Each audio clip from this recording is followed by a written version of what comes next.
Hi there, folks. Really glad you found us, and I think you will be too. This is so insightful as we look back at the year 2022 with the very best in the class of 24, and we're focusing on arms. This is our class review, and this doesn't happen without the great writer and the great scout, Brian Sikowski. Brian, man, looking forward to this 2023 high school season. Thanks for enlightening us. We really appreciate it. Absolutely, man. Always happy to be here.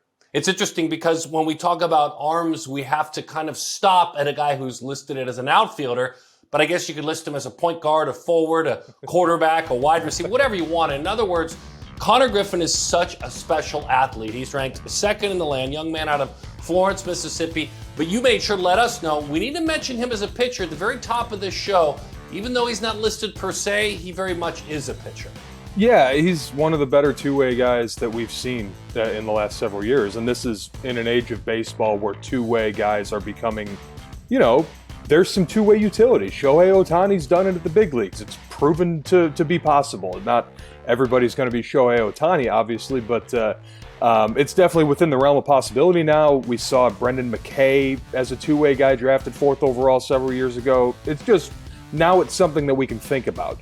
And Griffin is, even if he'd never picked up a bat in his life, might be ranked number 2 in the country just on the strength of him, how good he is on the mound. He's, like you said, it's a special athlete with special abilities and good makeup and all the above. He's a really exciting player. So as we take a look at the top 10, we only see a couple of pitchers. It's 11 through 20 where we will see a lot of the talented arms that we're going to dive in on. But let's go inside that top 10 and talk about Kansas native Anson Seibert. Let's speak of him. He's a Tennessee commit.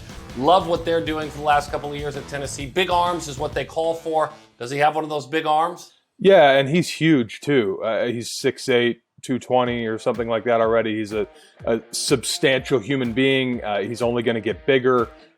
These are, guys that big, like there's only so many comps that come to your mind. Jackson Rutledge is one of the more recent ones that's that big. Nate Pearson of years ago.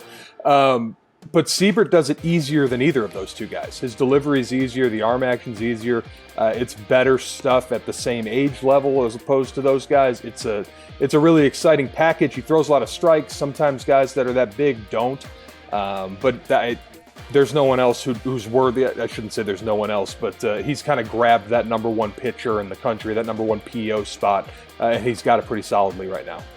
We're going to talk about quite a few Midwestern guys in this show, and let's lead it off with this man out of Iowa. When we speak about Blake Larson, this is a TCU commit. This is a left-handed arm as we kind of dive into that block of 11 through 20. Yeah, and he's a guy that the arm speed is one of the first things that we noticed with him, and it all fits together. One individual little thing can be loud at 14U, and that's enough for you to circle the name and come back to it.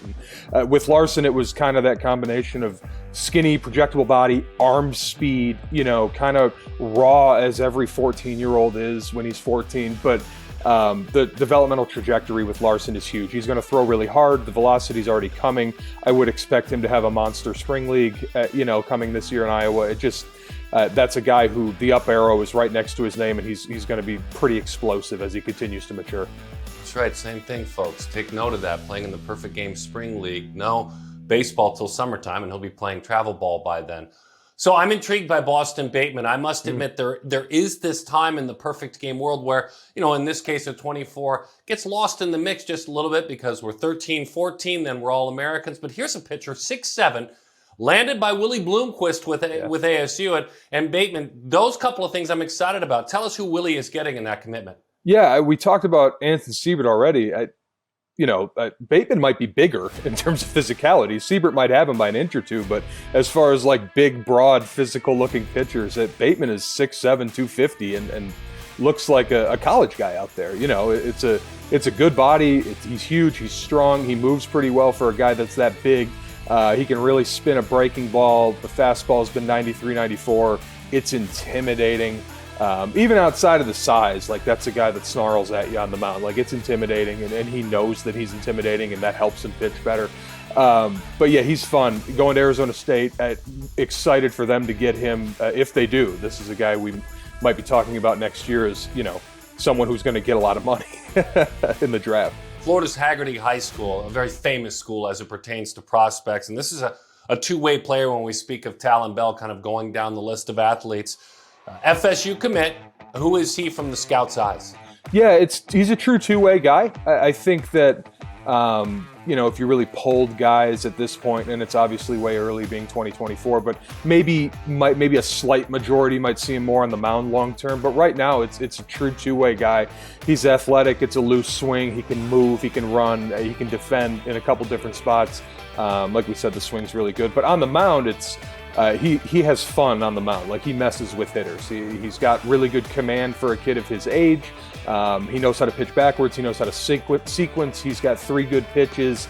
He'll throw them in any count. Just a really pitchable guy, an advanced pitchability guy, especially for the age. And that's not taking anything away from the stuff. The stuff's pretty good as well. He's upper 80s from the left side with a good break. You know the whole deal. But yeah, he's fun. He's a true two-way guy. Another one. Jackson Sanders is from Opelika. Opelika, for those of you that maybe need a tiny geography lesson, is kind of a suburb of Auburn, if there is such a thing. They're right there side by side. Here's 3 left-handers in a row we're reeling off. He is an Auburn commit, and Sanders grabs everyone's attention inside that top 20. Yeah, and his numbers were spectacular in the PG circuit in 2022. I don't have the exact ones in front of me, so I apologize if I get them slightly wrong, but I think he had like 36 strikeouts against 1 walk in something like that in 20 PG innings or something absurd. Usually these guys that are 16 years old and they're electric and they have arm speed and they throw hard and all that stuff, usually the walks are there too. That's a thing, he pitched for a long time. Like, the walks, the command, that all has to develop right along with everything. But this is a guy with electric stuff who absolutely attacks the strike zone and does it successfully. He's up to 92, 93 with the fastball. It's a long, lean body. Arm speed is there. It's a guy you can really envision throwing harder. But to have that ability to pound the strike zone at a high level that he does now, that's notable in and of itself. And by the way, Brian nailed that one. It was 18 innings, 2 strikeouts an inning, and then just 1 walk. So 36 strikeouts, 1 walk. And incredible, ridiculous stuff. We've been knowing Chase Mobley for quite some time. He comes in at that 16 spot. He's an FSU commit. I think what stands out for me about Chase, and we know the young man tragically lost his father a couple of summers ago, but he's been fearless in pitching up. I mean, pitching against, for the last couple of years, older athletes. How is he evolving? A little bit more of a famous name on this list. How is he evolving? Sure, and like you said, Sut, the pitching up thing, electric Jupiter performances go a long way in the memory of scouts. And he already has one, and he's a 2024. So that's something that we keep in the back of our heads for a couple years now if this guy does it again and again, the biggest stage. But yeah, he's a famous name in this class. We've known about him for a while. 6'5", 190 or so, skinny and lean. That kind of ideal pitcher's frame, long limbs, broad shoulders, the whole deal. Up to 92, 93, we've seen him throw 4 pitches with feel for all of them. He really turns over a changeup well. The breaking balls continue to develop well. There's just a lot to like about the overall package there. And it's not one of those, this guy that we're saying he's projectable for years and years and years and he never quite gets better. Mobley's not one of those guys. Mobley's consistently getting better along with us being optimistic about the projection. That equation equals a pretty high ceiling. If I climb down the list just a touch, we're still looking at the number 20 spot. Geographically, I find myself intrigued because over the last couple of years, we seem to have a tall, talented pitcher out of the Northwest. The list is getting longer and longer. Abel and Meyer are a couple of names that come to mind. This young man, Zach Swanson, Oregon State commit. He is from Castle Rock, Washington. Tell us a little bit about Zach. I believe he plays at least part of the time for the Canes national team. Yeah, a guy who kind of really jumped onto the radar in a national way this past year. The velocity kind of spiked, but along with that, he's got one of the best sliders in the class. It's a swing and miss pitch. He throws it hard. It's firm. There's a lot of tilt. He's comfortable with it. He'll throw it to miss bats. He can kind of manipulate the shape with it and bury it and land it in on the hands of left-handed hitters. So he's got that kind of feel for it, not to mention 92, 93 with the velocity, and he's skinny and lean and projectable with arm speed. And I know we've said that a lot, but there's a lot of talented pitchers in this class. Yeah, another one of those, it's all those things that you speak of, goes by the name of Landon Victorian. He's a number 2 overall pitcher in the rankings in the class, and he's all the things that Brian said, plus he's big on energy, big on personality. His high school coach is as well at Barb High School in Lake Charles, Louisiana. We love Glenn Kachina. He is passing it down to Landon Victorian, and so we simply said, Landon, you're ranked very, very high. How do you do what you do when you're on the mound? And he answered our question. I'm Landon Victorian, and this is how I do what I do.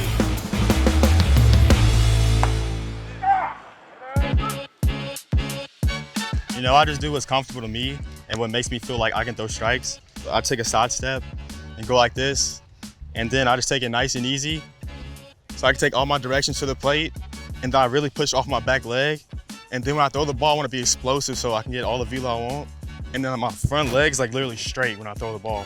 And like it's explosive and it feels good. I just try to make like a backward C. So like when I'm going up, it like helps me like stay on path and like have good form. So when I go up, I make like a backward C and like I'm like right here. So I want to stay as like directional to the catcher as I can, because if you pull off to the side, you're gonna pull off the ball that way. If you step close, you can finish like this or pull, like get around it and like make it be a ball. So you want to stay as directional as you can to the catcher, so you can throw good strikes and it'll feel good too. So I do a modified slide. So what I do is I start my back leg preloaded, and I just go like from this, I just go from here, just go from there. It's quick and easy. So I just throw a 4-seam like this, and to lefties, sometimes I throw a 2-seam. And the changeup is a work in progress, but I grip it like this, 2-seam grip, light as I can, just really pronate. My slider, the backwards horseshoe, and just really turn like that and just throw it as hard as you can. And the curveball, just grip it a little deeper and really get out in front of it.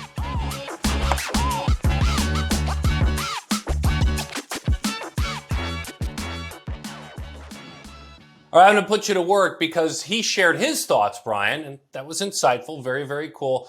You're sitting in the stands, you're sitting on the sidelines, you're watching him. How have you seen the evolution of the young man out of Louisiana? Yeah, the thing for me with him has always been sort of the cleanliness of the operation. And like, we'll talk about the stuff and the other physical components, don't get me wrong, but when you have that clean of a delivery at 15 years old or whatever it is, and you can move that way in terms of athleticism and efficiency and getting your body into the right spots to maximize what your body's capable of, he does that sort of in a natural way. Like, he's kind of a natural at it in terms of the way he moves. It's not an overcoached delivery or anything like that. And that's one of the hallmarks of scouting 15-year-olds, in my opinion, is that mechanical ability, that natural mechanical ability. And that's what he has. And not to mention arm speed and size and 93 and a good breaking ball. And now we can talk about all that kind of stuff. But for me, with him, it really starts and has started with just how good that delivery is. So let's move into a tier of athletes that are risers, right? I mean, pitchers that you expect to maybe push you guys a little bit in the rankings and continue to develop. One of those is Austin Nye. I'm always keen on Californians, especially guys that play for Alpha Prime, a real rising program in the PG world. They've been around for a long time. Tell me a little bit about Austin Nye. And now you could say some of the same things we said about Victorian. The delivery stands out right away. That's something we saw early on his sophomore year, last summer, whenever that was, a guy we identified as like, oh, wow, you know, that type of thing. It was a wow performance, like a wow jump onto the radar for him. And he's done nothing but back it up. You know, the velocity continues to climb, the delivery's staying where it is while he's getting stronger, while he's getting more physical. The breaking ball's coming on. He looks like he's going to be one of the top arms in the class, and that's why, you know, we talk about this class of arms. It looks really good. Nye is definitely in that mix. OHIO. We're going to double down on the state right there, and players that you see quite a bit. Brayden Krenzel's on that list of risers. He's a Tennessee commit, still 16 years old. I believe he touched 92 at Jupiter, pitching for that Red Scout team. Who is he? Yeah, he's.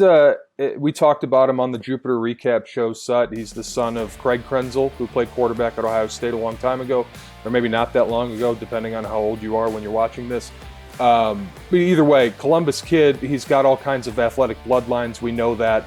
He's a really good mover. It's skinny and lanky and long-limbed and fast and athletic and whippy and all those sort of declarative adjectives of what a pitcher is. But I really like the slider feel. I really like how the ball comes out of the hand. I know that's kind of an old way of saying it, but I think that's a guy who's going to throw really, really hard and have a snapdragon breaking ball. And we're kind of seeing him at his really where he's going to start to take off. The stuff's already plenty good. He's touching 92, but it wouldn't surprise me if he's throwing 96 in 3 months. One of the travel teams for Jake Hanley is the Cincy Flames, and he played this really strong brand of baseball this summer at the 16U WWBA. This is now the third true two-way guy that we can talk about. He's an IU commit. Yep. He's huge. I mean, this is another 6'5", 220 man who slugs it and also throws it. Yes, and there's, this is another one of those guys where you could find people on either side of the argument as far as what Jake Hanley will be long term. He's huge and physical, and the left-handed bat speed and power stands out in a big way. I think I'm more in the camp that he's going to be an arm long term personally. That's not to say he's not fun with the bat, because he is. I've seen him hit some balls really, really hard. But for me, it starts on the mound a little bit. The physicality, the size stands out, but he's also pretty clean. We saw him get a start in Jupiter, had to leave because of injury, unfortunately. We're hoping, obviously, that's not serious, but obviously you get a start in Jupiter in the stadium. That kind of says a lot about you as an underclassman. And he's up to 90-91. He throws a good changeup. There's a breaking ball in there. He's huge. The parts work together. That two-way athleticism, you can kind of see it on the mound. Kind of see the results of that cross-training to be a positional player as well. And I just think the upside there is pretty substantial. I think he might end up being the highest ranked commit or highest ranked recruit to get to campus at Indiana, something like that. Although Andrew Wiggins might have something to say about that this year. But either way, really in on Jake Hanley.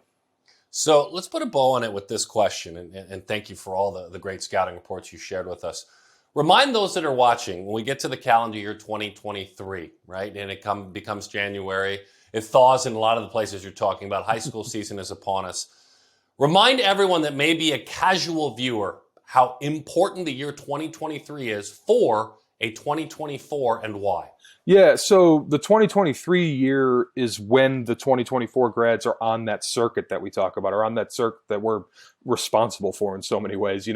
That's when it's the summer before their senior years of high school. That's when they have try and get to PG National and go to PG National and the All-American game and 17 UWWA and UBC and East Coast Pro and all these big scouting events, area code games, all these significant scouting events. That's when these players are going to be invited to those and are going to participate in those. So it's huge for them in terms of their draft stock. That's when really scouts are getting their first significant looks at these guys. And that's when they start to build the book on them. The following spring will count in a big way, of course, but that summer circuit is number one most important. It's a grind, folks. It's a grind, and they've earned the right to be in that grind. It's a privilege. We see players that are pros, 12 months after that, or impacting college campuses 18 months after that.